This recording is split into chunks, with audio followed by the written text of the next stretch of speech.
स्वतःच असून तुम्ही देत नसाल तर मात्र टोकाचं लढू आंतरवाली एकदा सोडली की आरक्षण घेतल्याशिवाय मागे फिरत नाहीत. मराठा समाजाला आरक्षण मिळालं नाही तर मी स्वतः मनोज जरांगे पाटील यांच्या आंदोलनात सहभागी होणार असा इशारा जो बच्चू कडूंनी दिलेला आणि दिलेला शब्द जो आहे तो बच्चू कडूंनी पाळलेला आहे. आजपासून जर पाहिलं तर आंतरवाडी सराडीपासून मनोज जरांगे पाटील हे मुंबईच्या दिशेने कूच करणार आहे आणि याच आंदोलनात आमदार बच्चू कडू सहभागी होणार आहे. तो काय सांगा तुम्ही आंदोलनामध्ये सहभागी होणार काय तिकडेच निघालोय. एकंदरीत काय भूमिका आहे तुमची संपूर्ण? मला असं वाटतं का आता आम्ही माझा 4 दिवस आम्ही जो प्रयत्न केला तो स्वतः मुख्यमंत्र्यांनी 4-4 तास बसून जरांगे पाटील साहेबांना जे सांगितलं ते सगळ्या दुरुस्त्या करण्यात आपल्याला यश आलं.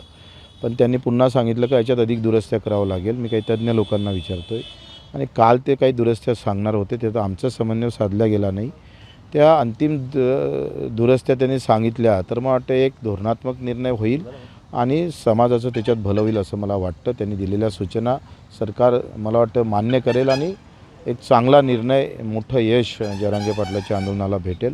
राहिलं 54 लाखाचं ते जातीचे दाखले तातडीनं जर दिल्या गेले किंवा त्या संदर्भात सरकारनं काही परिपत्रक काढले, काही शिबिरं घेणं सुरू केले, पण जिल्हा स्तरावरच्या काही प्रशासकीय बाबीमुळं काही अधिकाऱ्यामुळं काही अडचणी निर्माण झालेल्या त्यावर सरकार निश्चित लक्ष देईल आणि एक मोठं यश मला वाटतं या जरांगे पाटलाच्या आंदोलनाला भेटेल. 2 वेळा जरांगे पाटलांनी उपोषण केलं. तुम्ही सातत्याने बच्चू म्हणून तुम्ही मदती करत होते. मंगेश चिवटे पण तुम्ही होते. मंत्र्यांनी त्यावेळी उपोषण सोडलं त्यावेळी जर पाहिलं तर विश्वासात गेला असा आरोप जरांगेने केला होता.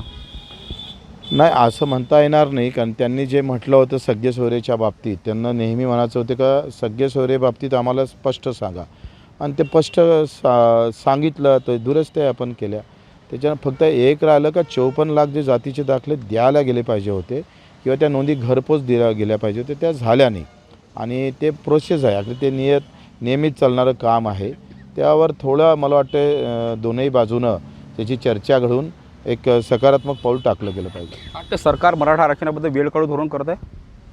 नाही असं म्हणता येणार नाही. वेळकाळू म्हटलं असतं तर एवढे जातीचे पुरावे आपल्याला भेटले नसते. 54 लाख नोंदी सापडल्या नसत्या. काही नोंदी राहिलेल्या अजून काही प्रमाणात प्रशासन काही दुर्लक्ष करतं. प्रशासन जाणून बुजून काहीतरी वाईट वागतं त्याच्यामुळं हा संताप आहे. काय वाटतं सकाळी जर पाहिलं तर मनोज जरांगे पाटील अत्यंत भाऊ झाले होते. प्रसारमाध्यमांची संवाद साधताना आरपारची माझी लढाई आहे आणि माझं जर बरं वाईट जर काही झालं तर पुढची लढाई कायम ठेवी. तुम्ही शेवटपर्यंत सोबत राहील. मला वाटते त्यांनी उपोषण करू नये. उपोषण फक्त आंदोलन करावं, उपोषण नाही करावं आणि त्यांना यश येईल मला खात्री आहे. काय वाटतं 26 तारखेला ते मुंबईला पोहोचणार 6 या 4-5 दिवसामध्ये तोडगा निघणार? त्यांना यश येणार एवढं सांगतो. निश्चितच मनोज जरांगे पाटलांना आजच्या मराठा आरक्षणाला यश मिळणार आणि जर पाहिलं तर मराठा समाजाच्या आरक्षणात मी शेवटच्या श्वासापर्यंत मनोज जरांगेसोबत राहील असा जो विश्वास आहे बच्चू कडूंनी व्यक्त केलेला आहे. आणि आगामी जर पाहिलं तर गेल्या 4 ते 5 तासामध्ये अंतरवाडी सराडीमध्ये बच्चू कडू दाखल होणार आहे आणि मनोज जरांगे पाटलांच्या आंदोलनामध्ये बच्चू कडू सहभाग होणार आहे. सूरज दहाट, लोकशाही मराठी, अमरावती. लोकशाही मराठी ऐका, पहा, जागरूक रहा.